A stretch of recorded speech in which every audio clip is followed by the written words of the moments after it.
오늘 우리에게 주시는 하나님의 말씀은 신명기 8장 1절부터 6절까지입니다.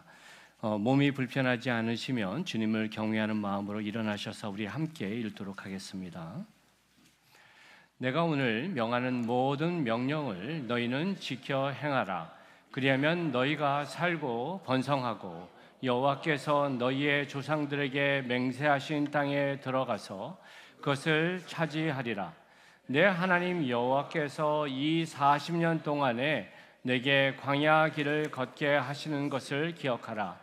이는 너를 낮추시며 너를 시험하사 내 마음이 어떠한지 그 명령을 지키는지 지키지 않는지 알려 하심이라.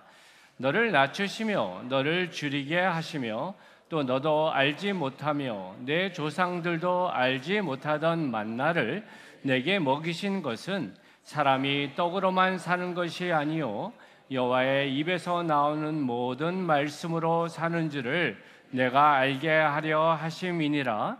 이 40년 동안에 내 의복이 헤어지지 아니하였고 내 발이 부르트지 아니하였느니라.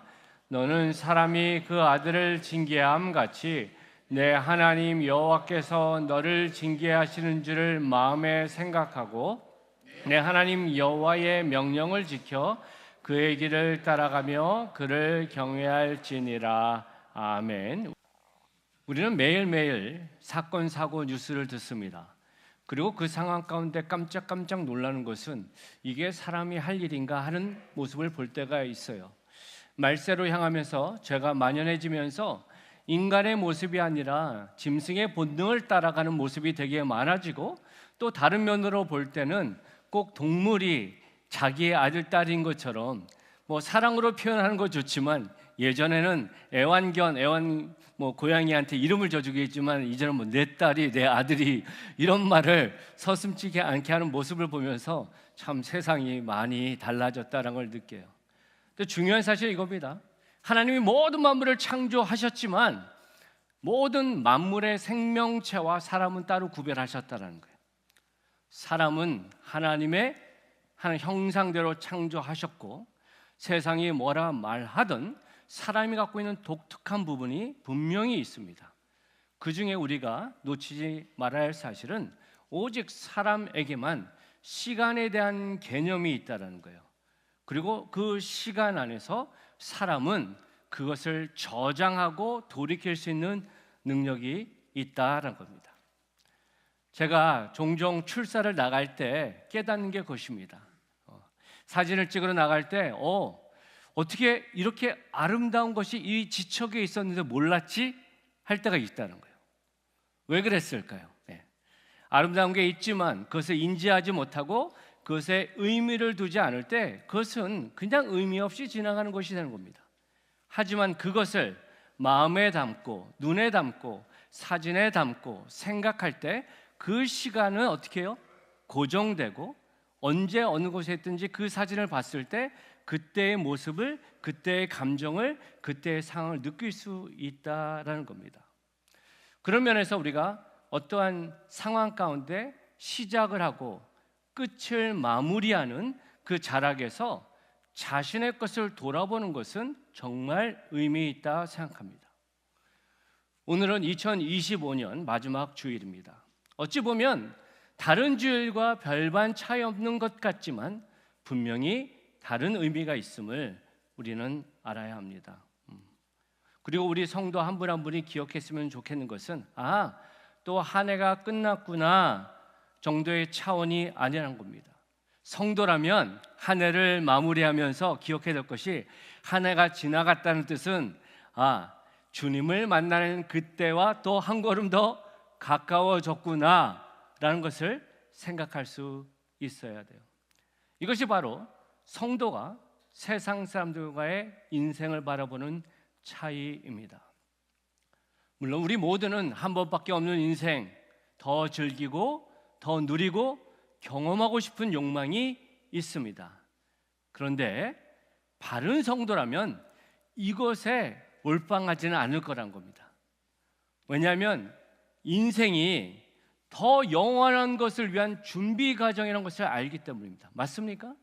우리에게 주어진 인생은 그냥 살다 끝나는 게 아니라 영원한 하나님의 시간대를 위해 내가 준비하는 과정이라는 거예요.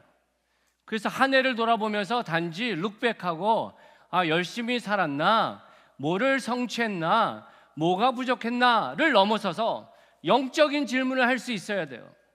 영원한 시간을 위해서 허락하신 이 시간에 내가 바로 나아갔는가?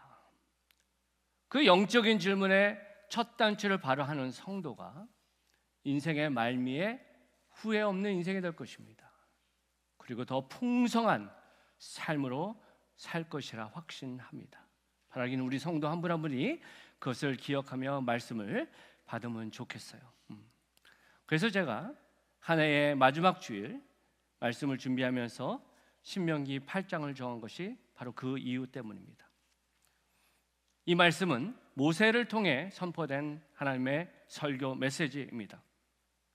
그는 인지했습니다.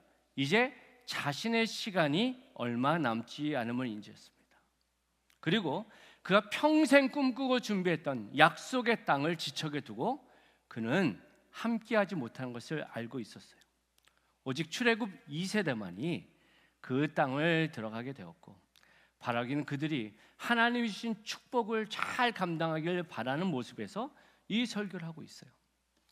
신명기 전체에서 설교가 여러 번인데 두 번째 설교에 대한 그 단락 안에 8장과 9장이 들어가 있는데요, 그 중에 핵심으로 나오는 그 동사, 단어, 명령어 중에 하나가 기억하라, 잊지 말라의 부분입니다.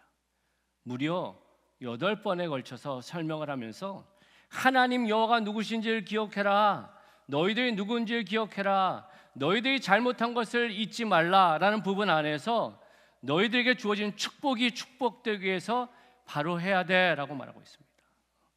그리고 이 메시지는 오늘을 사는 성도에게 동일하게 주시는 말씀입니다. 분명히 아는 사실은 우리가 광야의 시간을 지나가잖아요, 그죠? 무슨 뜻입니까? 광야의 시간은 내가 아무리 잘 준비돼도 생각지 못한 일들이 매 순간 있어요. 어려움이 있다라는 거예요.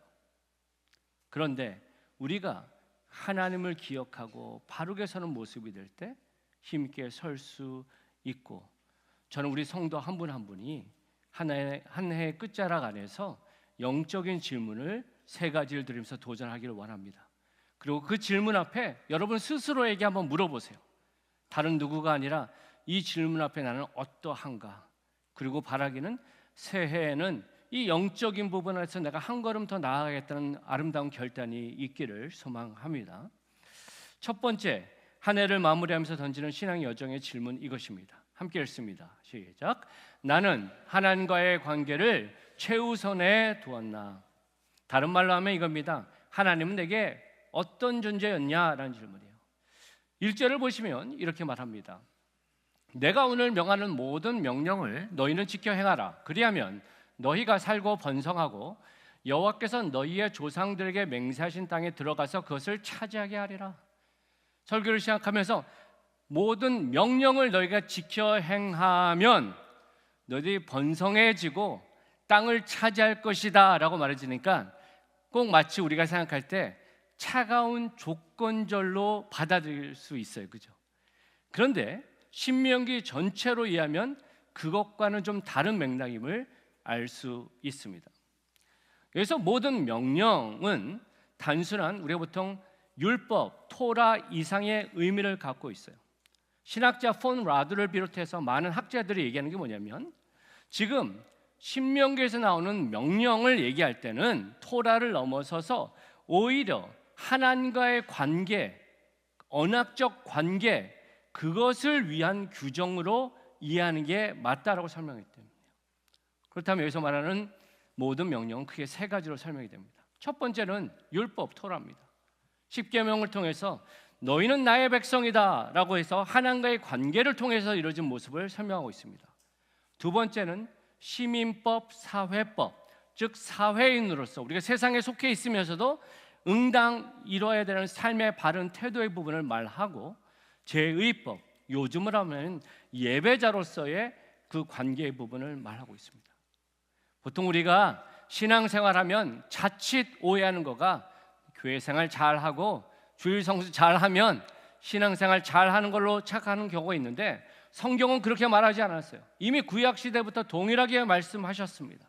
그러면서 모든 명령을 지켜, 샤마라는 단어를 쓸 때 이게 신명기에만 무려 65번이 나옵니다. 이 뜻은 pay careful attention to, 보다 섬세하게 세심하게 주의하라.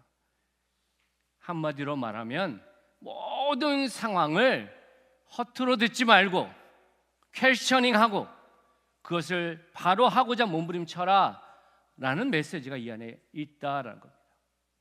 그래서 신학자 맥컨빌은 이렇게 말했습니다.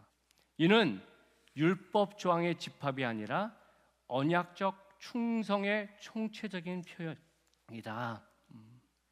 한마디로 말하면 잘했고 안 했고 정도가 아니라 하나님과 나와의 관계 안에서 하나님이 무엇을 기뻐하실까라는 부분까지 생각해야 한다라는 겁니다. 신구약에 보면요, 하나님은 이스라엘을, 교회를 통해서 그러한 하나님 되심을 설명했어요. 레위기 26장 12절에 보면 나는 너희 중에 행하여 너희의 하나님이 되고 너희는 내 백성이 될 것이니라. 고린도후서 6장 16절에도 보면 내가 그들 가운데 거하며 두루 행하여 나는 그들의 하나님이 되고 그들은 나의 백성이 되리라. 여러분, 우리가 신앙생활하면서 이 부분은 꼭 기억해야 됩니다. 교회 안에서 예배 드릴 때만 하나님의 그 말씀을 지키는 것이 아니라 삶의 모든 부분 안에서 나와 하나님과의 그 관계 부분 안에서 하나님을 조명하고 나의 삶을 돌아보는 것이 참 귀하다는 거예요. 여러분 스스로에게 질문해 보십시오. 여러분에게 하나님은 어떤 분이십니까? 혹시 필요에 따라 내가 원하는 것을 채우기 위한 존재로 하나님을 사용하십니까? 아니면 하나님은 나의 잘못을 드러내기 위한 검사처럼, 그래서 왠지 불편하고 적당한 거리를 두면서 나아가는 그런 정도로 생각하십니까? 중요한 사실은 그 모습은 언약 백성으로서 주님께서 기대하시는 모습이 아니라는 거예요. 불과 며칠 전에 우리가 성탄절을 지나갔습니다. 저도 이번에 성탄절을 지나가면서 또 의미 있는 시간을 가졌어요. 여러분 아시겠지만 최근에 그런 적이 없었는데 성탄절 절기에 그냥 비바람이 불어가지고 날씨가 너무 안 좋았고 그랬잖아요. 가족들과 미리 정한 시간이어서 솔뱅에 저희들이 가족들이 가기로 해서 24일, 25일 함께 시간을 보냈는데 운전하러 5시간을 그 비바람을 뚫고 가다 보니까 결코 쉽지 않았거든요.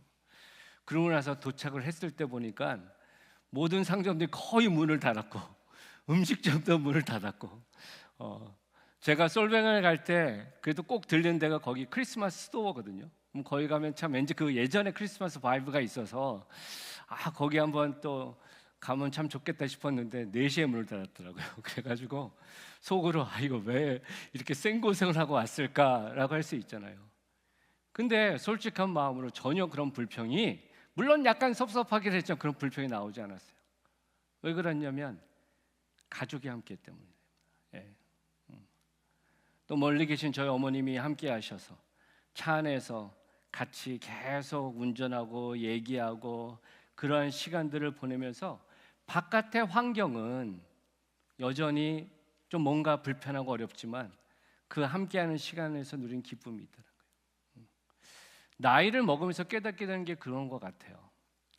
내 모습이, 우리 아버지 어머니의 모습이 내 안에 있다라는 것이 표정과 행동과 모습에서 드러나고, 또 우리 자녀들을 볼 때 아이들이 계속 커가면서 그들의 모습 속에 제가 보여지거든요. 그 관계 안에서 누리는 그 뭔가 귀한 동질감의 부분이 있더라고요. 근데 여러분 한번 생각해 보십시오. 사람과의 관계에서도 그런데 하나님이 나의 하나님이 되시고 내가 하나님의 아들, 딸이 돼서 그 관계 안에 이루신 놀라운 풍성함의 부분, 그 언약적인 관계, 그분 안에서 내가 기뻐하고 그분 안에서 소망하는 것이 얼마나 놀라운 축복입니까? 우리가 그 부분을 꼭 기억하고 나가면 참 좋겠습니다. 로마서 8장 15절에서 16절 우리 함께 읽겠습니다. 시작. 너희는 다시 무서워하는 종의 영을 받지 아니하고 양자의 영을 받았으므로 우리가 아빠 아버지라고 부르짖느니라. 성령이 친히 우리의 영과 더불어 우리가 하나님의 자녀인 것을 증언하시나니. 여러분, 성도에게 주신 가장 큰 축복은 우리가 하나님 나라에 가는 백성이 됐다라는 것, 놀라운 축복입니다. 그런데 그것은 죽고 나서 이루어지는 그런 일이 아니라 현재 진행형으로 하나님의 아들로 하나님의 딸로 어떻게 해요? 성령 하나님이 계속해서 기억하게 하시고 내가 그 안에서 누리는 기쁨과 감격이 일어나갈 때 누리는 놀라운 축복이 있다는 것을 저 여러분이 놓치지 않았으면 좋겠습니다. 여러분이 한 해를 돌아보면서 한번 생각해 보세요. 나는 그 놀라운 언약적인 관계, 그 사랑의 관계, 그 기쁨의 간격을 얼마나 기억하고 살았는가? 혹시 예배를 드릴 때, 찬양을 할 때는 잠깐 경험을 했지만 세상에 나가면 그거는 다 잊어버리고 그냥 나 혼자 사는 것처럼 혹시 살지는 않았나? 내가 어떤 시간에, 어떤 상황에, 또 누구만 생각하면 그것을 잊어버리나? 만약에 그것이 기억나는 것이 있다면 다른 큰 대단한 것이 아니라 하나님, 제가 새해에는 이 부분 안에서 세상적인 방법과 내 생각이 아니라 하나님을 더 초대하면서 경험하고 나가는 모습이 되겠습니다 라고 한다면 분명히 마지막 주일을 지나가면서 분명히 의미 있는 모습으로 우리가 설 수 있을 것이라 확신합니다. 그렇게 사시기를 바랍니다. 두 번째로 한 해를 마무리하며 던지는 영적 여정의 질문은 이것입니다. 함께 읽습니다. 나는 하나님만을 전적으로 의지하며 살았는가? 2절을 보면 이렇게 말해요. 내 하나님 여호와께서 이 40년 동안에 내게 광야 길을 걷게 하신 것을 기억하라. 이는 너를 낮추시며 너를 시험하사 네 마음이 어떠한지 그 명령을 지키는지 지키지 않는지 알려 하심이라.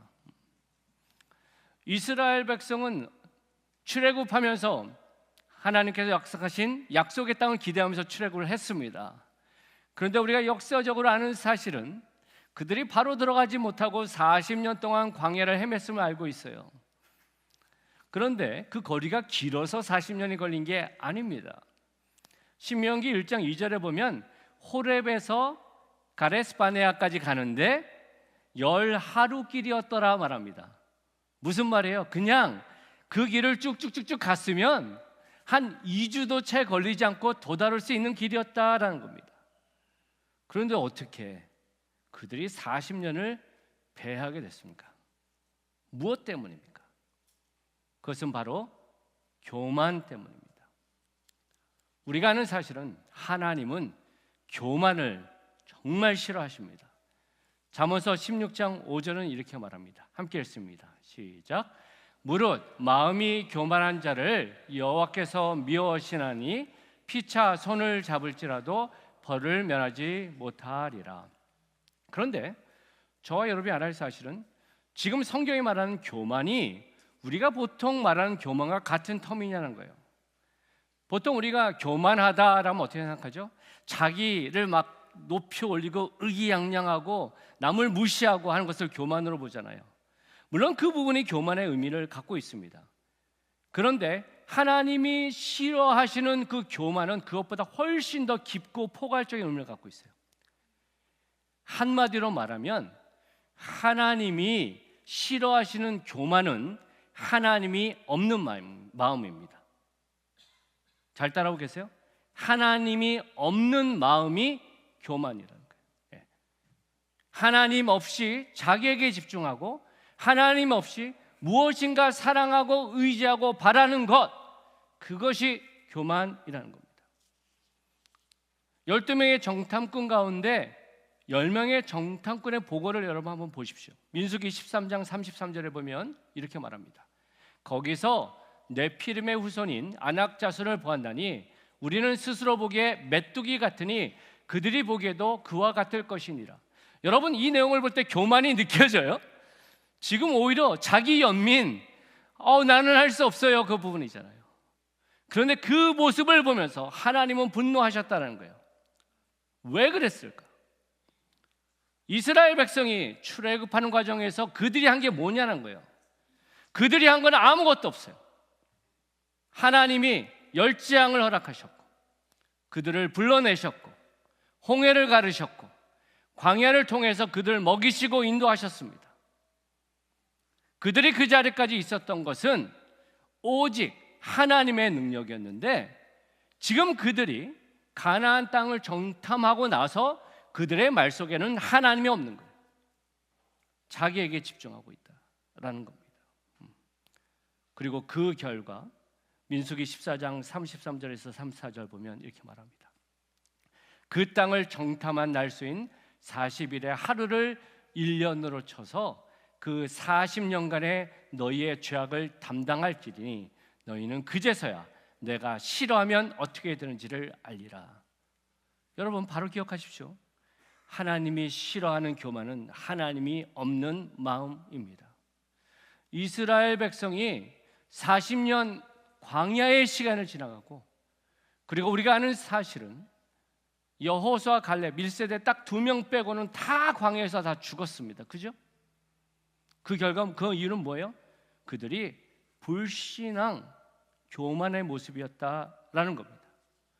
그런데 그와 더불어 잊지 말아야 할 사실은 하나님의 선하심을 경험하게 하기 위한 훈련의 장소로 하나님은 광야를 쓰였다는 것을 또한 기억해야 합니다. 3절을 보면 이렇게 말합니다. 너를 낮추시며 너를 줄이게 하시며 또 너희도 알지 못하며 내 조상들도 알지 못하던 만나를 내게 먹이신 것은, 함께 있습니다. 사람이 떡으로만 사는 것이 아니요 여호와 입에서 나오는 모든 말씀으로 사는 줄을 내가 알게 하려 하심이라. 하나님은 이 광야의 시간을 통해서 내가 너희들을 훈련할 거야. 그리고 하나님 훈련시키고자 하는 부분은 교만의 반대는 뭐죠? 순종입니다. 그리고 그 순종과 함께 연결되는 게 전적인 의탁입니다. 하나님께 완전히 totally depend하는 그 모습의 부분을 훈련시키셨다. 그래서 출애굽기 16장 15절에도 나오지만 만나를 통해서 하나님이 그들을 먹이셨는데 16장 15절 보면 이스라엘 자손이 보고 그것이 무엇인지 알지 못하여 서로 이르되 이것이 뭐냐 하니라고 말합니다. 무슨 말이냐면 만나는 어떤 자연의 현상에서 나온 게 아니라 하나님이 이 땅 역사에 전혀 알지 못했던 것들을 내리셨는데 쉴 수 없게 며칠을 내렸어요? 몇 달을 내렸어요? 40년.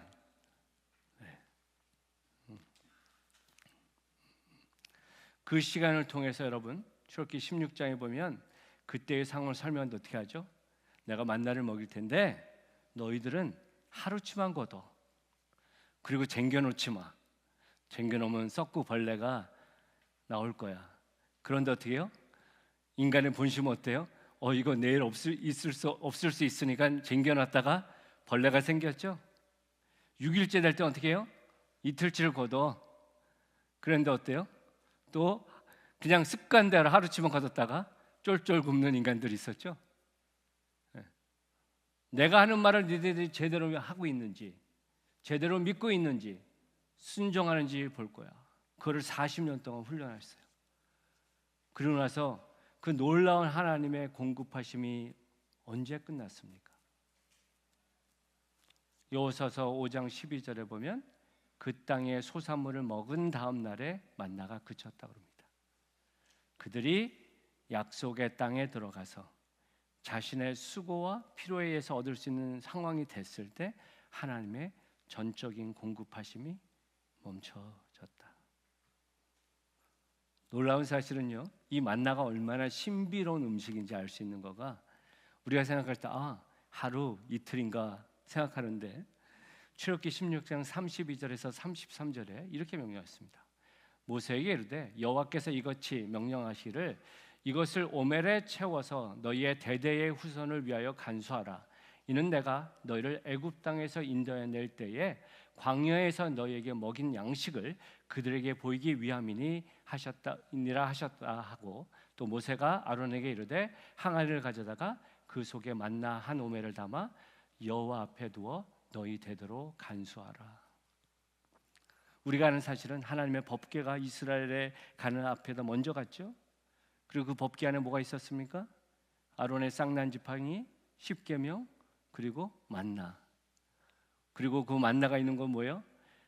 이 광야 세대를 모르는 자들에게 신실하게 공급하신 하나님을 기억하기 위해서.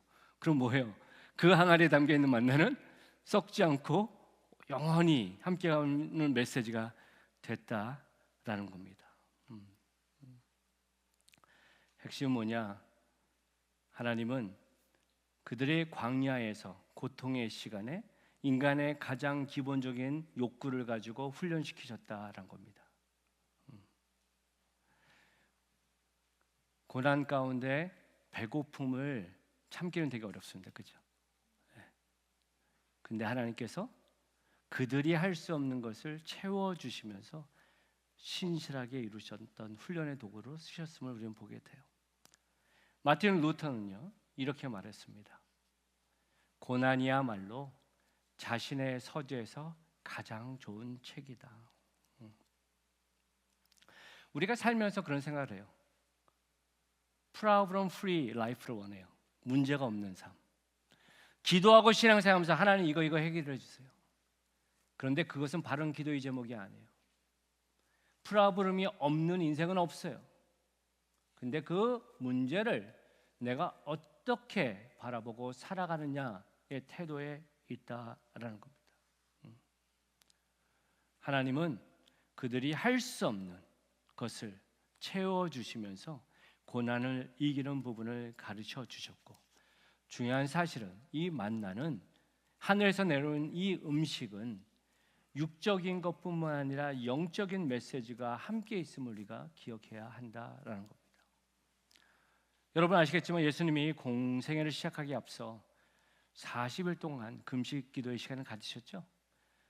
그리고 나서 사단이 제일 먼저 던진 도전이 뭐였습니까? 인간의 가장 기본적인 욕구. 너 배고프지? 네가 하나님 아들이면 이 떡을 명해서 이 돌을 명해서 떡이 돼서 먹어라. 그랬을 때 예수님께서 다른 말이 아니라 하나님 말씀으로 하신 말씀이 오늘 우리가 함께 읽으신 신명기 8장 3절의 말씀입니다. 우리 노란색으로 된 부분 다시 한번 읽어볼까요? 시작. 사람이 떡으로만 사는 것이 아니요 여호와의 입에서 나오는 모든 말씀으로 사는 줄을 내가 알게 하려 하심이니라. 가장 기본적인 욕구를 가지고 하나님은 전적인 의탁, 그 부분을 훈련시키셨습니다. 그리고 전적인 의탁을 할 수 있는 사람은 하나님의 선하심, 하나님의 실수 없으심, 하나님의 전능하심을 믿을 때 우리가 전적으로 그분께 의탁할 수 있어요. 그런데 여러분, 전적 의탁을 이렇게 오해하지는 마십시오. 하나님이 다 알아서 해주실 거니까 나는 아무것도 안 해도 돼, 그런 뜻은 아니에요. 만나 시대를 한번 생각해 보세요. 하나님은 실수 없게 어떻게 해요? 하늘에서 만나를 내려주셨어요. 근데 인간이 해야 될 것은 뭐예요? 매일 아침에 만나를 거두러 가야 돼요. 그리고 어떻게 해요? 이것을 남기지 말고 다 먹어야 되는구나. 만약에 내가 다 먹을 수 없으면 나눠줘야 되는구나. 그죠? 그리고 이틀째의 부분, 하나님께서 허락하신 하나님과의 만나는 시간을 위해서 이틀째를 해야 되는 부분이 있구나라는 순종의 훈련을 해야 된다는 겁니다.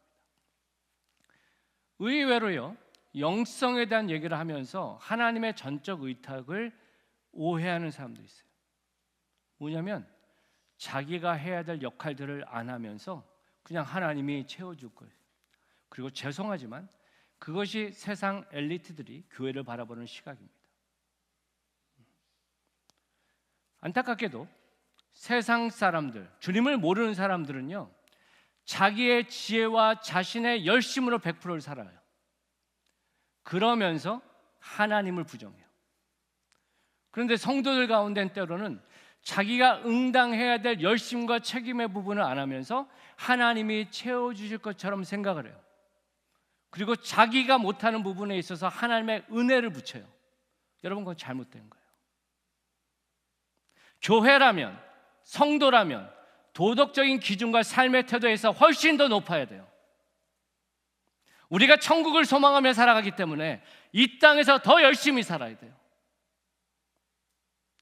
우리가 이 땅에서 100%의 나에 주어진 열심을 하고 하나님이 허락하신 100%의 열심을 살아나가며 갈 때 그것이 하나님을 높이는 아름다운 모습이고 광야의 시간에 하나님이 훈련하시는 목적이라는 겁니다.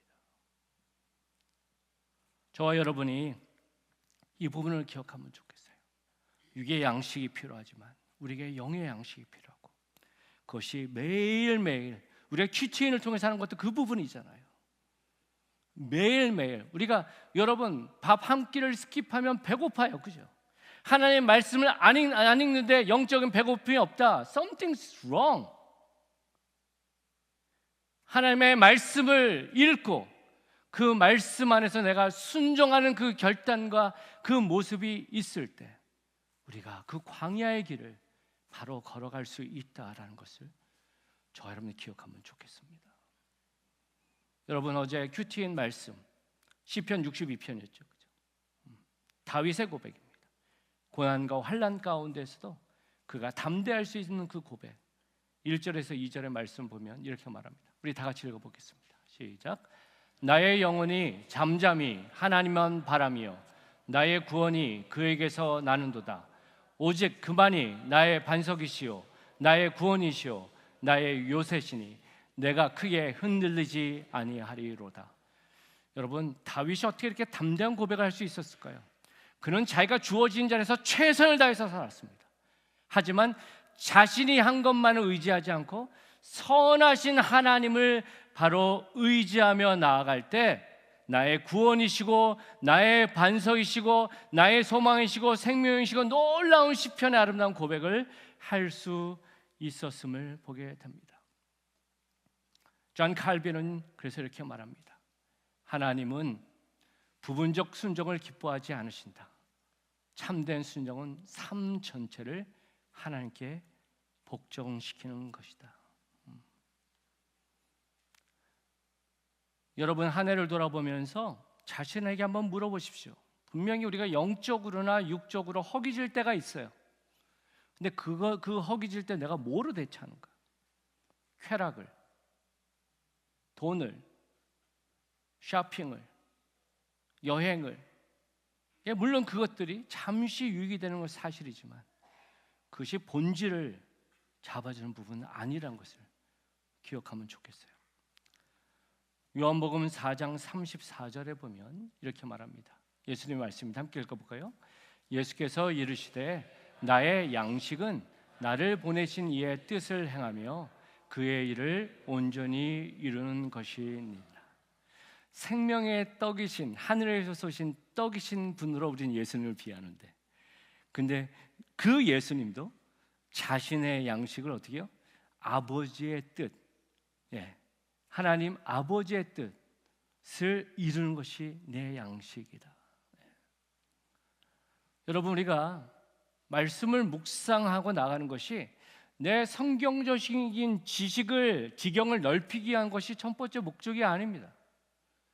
내가 말씀을 읽는 것이 나는 그래도 이런 영적인 삶을 살아 그러한 위로의 부분을 하는 것이 목적이 아니라는 겁니다. 그 말씀을 통해 하나님이 나를 통해 이루시고자 하는 것이 무엇일까를 생각하며 나가는 부분입니다. 우리가 그렇기 때문에 하나님의 말씀을 받음에 있어서 정직해야 됩니다. 나는 말씀을 바로 아는가? 나는 그 말씀을 있는 그대로 다 받아들이는가? 아니면 어떤 말씀은 아멘으로 받는데 어떤 말씀은 거부하고 있는가? 만약에 오늘 선포되는 말씀 가운데 여러분들에게 건드려지는 말씀이 있다면, 내가 그 말씀이 있을 때마다 귓등으로 들라고 거부하고 하는 모습들이 있다면, 신실하신 하나님, 선하신 하나님 생각하면서 고백하면 좋겠어요. 하나님, 제가 이 말씀이 믿어지지 않아요. 하나님, 이 말씀보다 내가 배웠고 내가 경험한 것이 더 크게 느껴져요. 하나님이 알게 해주세요. 라는 그 모습이 될 때 우리의 모습은 분명히 2025년보다 또 다른 2026년도를 살아갈 줄 믿습니다. 그렇게 서시기를 바랍니다. 세 번째로 드리는 영적 질문은 이것입니다. 함께 읽습니다. 나는 무엇에 열심을 냈는가? 4절을 보면 이렇게 말하고 있어요. 이 40년 동안에 내 의복이 헤어지지 아니하였고 내 발이 부르트지 아니하였으며, 설명하지 못할 만나를 통해서 영적인 체험을 했는데 또 그와 더불어서 상식적으로 설명이 안 되는 일을 하나님이 기적을 행하셨어요. 여러분, 광야 세대를 생각했을 때 장정만 80만이라고 그랬으면 어린아이와 여자와 노인들까지 하면 200만은 좋게 되잖아요. 그죠? 그리고 그 광야 땅에는 레스토랑도 없어요. 그죠?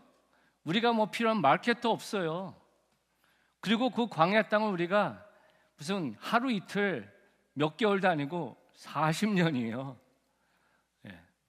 한마디로 말하면 자기의 힘으로는 결코 할 수 없는 그런 상황 가운데 놓여졌는데, 지금 여기서 너희들이 옷이 헤어지지 않았다, 발이 부르트지 않았다, 이것은 만나와 함께 여행자로서 반드시 필수 요건 아닙니까? 그죠? 나를 보호하는 옷, 여행하면서 계속 걸어가야 되는데 발이 부르트지 않고, 그런데 어떻게 해요? 하나님의 실수 없으신 가운데서 그것을 이루셨다. 우리가 살면서요, 지금 여기서 말하는 것은 집, 옷, 먹을 것, 누리는 부분입니다. 맞죠? 중요한 사실은 이것은 소모품이지 이게 목적이 아니라는 거예요. 이게 소모품인 것을 어떻게 알아요? 어느 누구도 자기의 무덤까지 그것을 다 가져가지 못해요. 다 놓고 가야 돼요.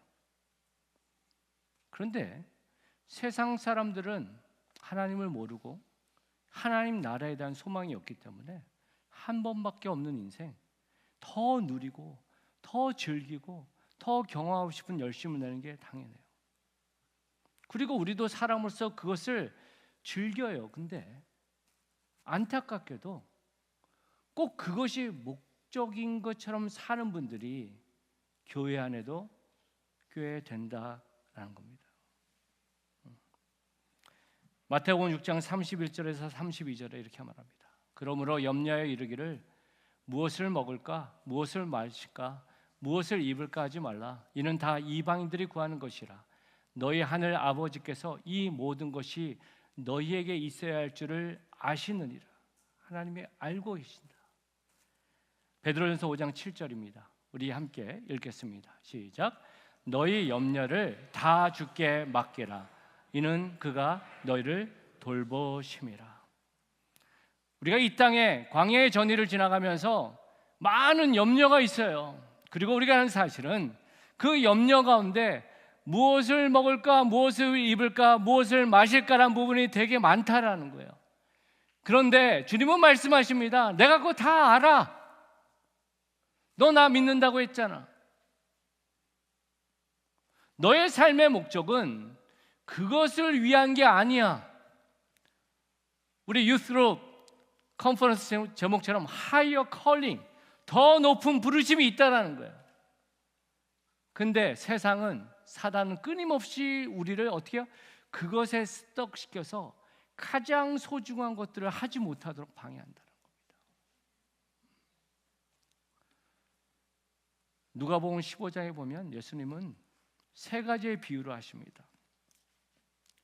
100마리 중에 잃어버린 한 어린 양, 또 10드라크마 중에 잃어버린 한 드라크마, 그리고 두 아들 중에서 잃어버린 한 아들. 그러면서 말씀하시는데 15장 7절에 보면 이렇게 말합니다. 내가 너에게 이르노니 이와 같이 죄인 한 사람이 회개하면 하늘에서는 회개할 것이 없는 의인 99으로 말미암아 기뻐하는 것보다 더하리라. 여러분, 우리가 하나님의 아들로서, 딸로서 우리의 삶의 가장 중요한 목적은 하나님의 기쁨에 동참하는 것 아니겠습니까?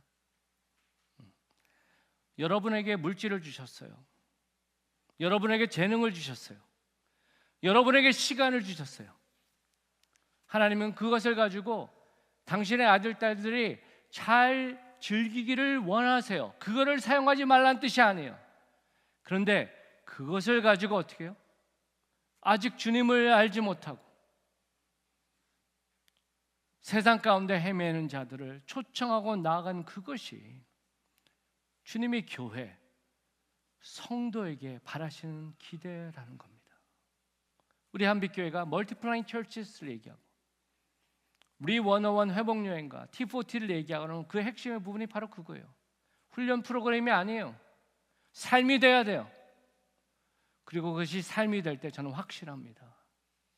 주님 앞에 칭찬받는 그러한 아들, 딸이 될 것이라 확신합니다. 그래서 열심을 내는 겁니다. 말씀을 마무리합니다. 사랑하는 성도 여러분, 이스라엘 백성은 광야의 시간을 통해서 약속의 땅에 들어간 것을 준비했습니다. 40이라는 숫자는 준비의 기간입니다. 그죠? 네. 우리는 광야와 같은 인생을 살아갑니다. 그리고 우리가 인생을 살아가고 나서 이 땅에서의 생을 마감할 때 우리는 주님 앞에 설 것입니다. 그리고 거기에 합당한 하나님의 칭찬을 받을 것인지 아니면 한숨 섞인 모습의 모습으로 평가받을지 하는 확실한 것은 그 시간이 있을 것이라는 겁니다. 중요한 사실은 문제가 없는 인생은 없습니다. 예수를 믿으면 내 인생이 문제가 없을 것이다. 그것은 믿습니다. 성경은 분명히 말합니다. 내가 사망의 음침한 골짜기를 지나갈지라도 해를 두려워하지 않을 것은 주의 막대기와 지팡이가 함께 하십니다. 하나님은 말씀하십니다. 너는 내 사랑하는 딸이고 내 아들이야. 한 해를 마무리하는 시점에서 너의 영적인 부분을 너가 한번 던져보면 좋겠어. 나는 너에게 어떤 존재였니? 문제가 생기면 매달리는 존재였니? 아니면 부담스러운 존재? 너는 말씀이신 성경을 어떻게 대하고 있니? 너가 그 말씀을 전적으로 믿고 순종하려고 몸부림치고 있니? 너는 어떤 목표로 살고 있니? 어떤 목적으로 해서 너의 시간을 쓰고 있니? 그것이 영원한 것을 위한 그 가치와 간격 속에 있니?